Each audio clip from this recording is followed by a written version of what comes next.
Horticulture and Soil Conservation Commissioner cum Secretary Taituling has highlighted the serious threats posed by widespread usage of chemicals in poppy cultivation in the state.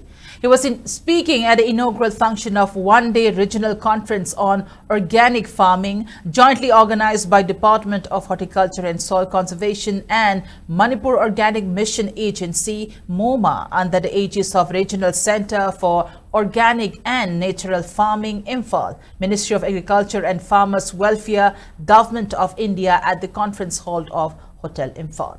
The function was also attended by Director of Extension Education, Central Agricultural University, CAU, Professor P.H. Ranjit Sharma, Department of Horticulture and Soil Conservation, Imphal Director K. Devadatta Sharma, NABARD General Manager Partha Mandal and RCONF Regional In Charge Dr. V.Y. Dioghari.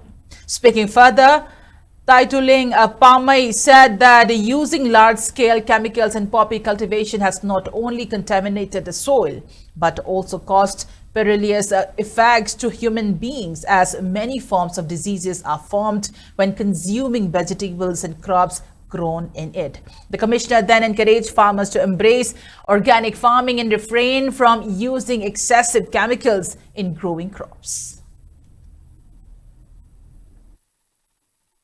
I've seen and I have talked to the farmers who have taken up farming subsequently in the same area where poppy was planted, and they said that it is almost impossible to grow anything else after poppy has been planted. Farming revolution or movement, as Mr. Partha has said, to a new level.